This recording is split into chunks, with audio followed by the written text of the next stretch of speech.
All right, so let's talk about analyzing the company. That is the internal analysis aspect of a situation analysis.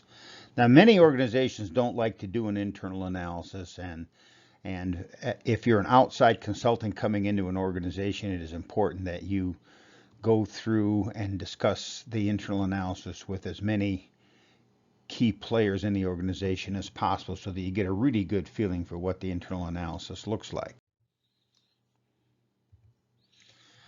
One of my favorite quotes for an internal analysis is, "A man's got to know his limitations." This is a quote, of course, from the famous Dirty Harry movie series where Clint Eastwood was Dirty Harry.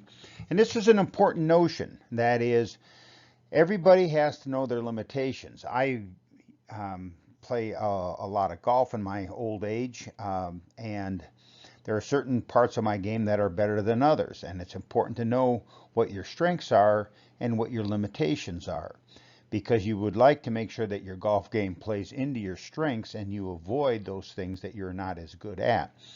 It's the same thing happens, I used to coach college football, and we coach college football. It's important that the team coaches understand what the team is good at and what the team is not good at, and so that you can sort of hide those weaknesses and focus on gaining due to your strengths. Another quote along the same line is, "Know thyself," which of course is sort of the same thing, right? Know yourself. Quote from me, "Introspection is probably the most difficult planning activity and perhaps the most valuable. Individuals and organizations do not like to do the introspection, that is the self-analysis, that is understanding what their strengths and weaknesses are." Turns out that you're the same way. If you don't believe me, ask your best friend or significant other or whoever it might be, and ask them, what do you think my biggest weaknesses are? That is likely to end up in a less than pleasant discussion when it's all said and done. We love to hear people tell us how great we are. We are not good at having people tell us what we are not good at. And so introspection is very, very problematic. An example of introspection that I always point out to my to anyone who's interested in doing planning is that if I ask an organization, if I ask the leadership in an organization, what's your biggest strength? They will always say, our people. That's almost always the first thing they say. Our biggest strength is our people. Our people are great. Well, you and I both know that not every organization has great people, but that is the cliche answer to the question of what is your biggest strength? It's our people. If you ask them what their biggest weakness is, well, they don't really have an answer for that. This goes back to, for instance, when you do a job interview. When you do a job interview, many times the interviewer will ask you what you think your best strengths are. And you'll have a number of different things that you'll say about your strengths. And about halfway through you going through that long list of strengths you have, they may turn to you and say, well, what do you think your biggest weakness is? And just for a moment, you're tempted to be honest and say, well, my biggest strength is I'm inherently lazy. I miss deadlines all the time. It could be it could be a number of different things. But of course, you've been trained at our academic success center in the College of Business in the Career Prep Center. And your response to that, of course, will be some weakness that you can turn into a strength. When I was going to school, the one that I used to use all the time was, well, I'm a little bit impatient. And so sometimes when somebody else drops the ball on a project, I just pick it up and run with it myself and finish it. There I've taken what could be considered a weakness, and I've done what with it? I've turned it right back into a strength. The purpose of the internal analysis is to identify the organization's strengths and weaknesses. That is, things that they're good at, things that they're not good at. That, of course, is identifying the SW in the SWOT analysis. Remember, SWOT stands for strengths, weaknesses, opportunities, threats. And the strengths and weaknesses part of this are internal. That is, they're the strengths and weaknesses of the organization. So, what information do we need to analyze adequately and perform an internal situation analysis?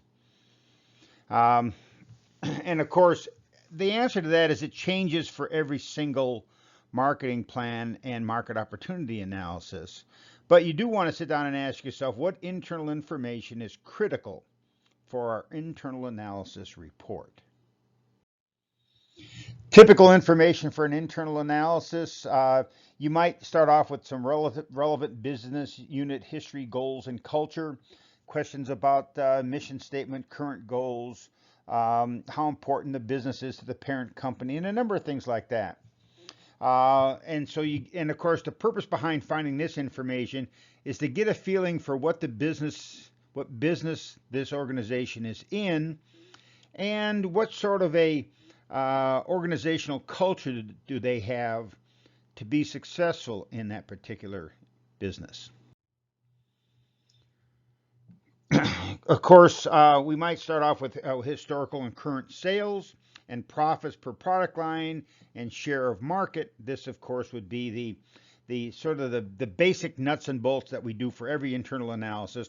We want to know about their current sales, and we want to know about profitability, share of market, those sorts of things. We really want to understand their business. Now, the people who run the business probably know this very well and probably have the ability to produce this information rather quickly.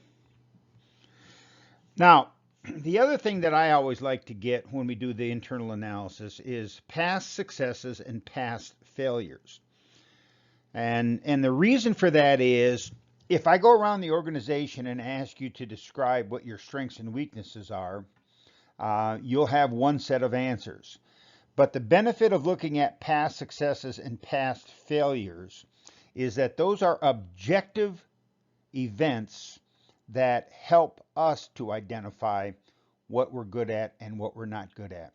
So these are actual evidence of success and evidence of failures. And this then provides us with some information that we should be able to deduce what it is that we're good at and what kinds of things we're not good at. We also would want to know something about resources. And of course, it could be human resources. It could be financial and other constraints and resources. You know, for instance, Apple constantly sits on a mountain of cash. And of course, there's lots of people who argue that Apple should give some of that cash back to its shareholders.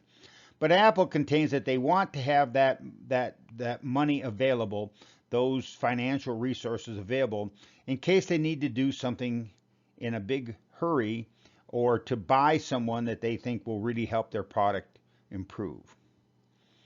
There's the notion of brand equity. And when we get to strategy, we'll talk a little bit more about brand equity. But of course, there are 5 elements to brand equity. And let's see if I can name them right off the top of my head. It's awareness. It's brand loyalty. It's perceived quality. It's assets. And its other associations. Distinct competencies, that is, what can our business unit do better than anyone else? What is it that we're really good at? And then, of course, there's this notion of physical facilities. Those are additional resources that we might want to talk about. What do our physical facilities look like? In the project that we're embarking on, we want to understand the physical facilities associated with our company. And then, of course, other kinds of resources that an organization might have. And those could be anything from, patents to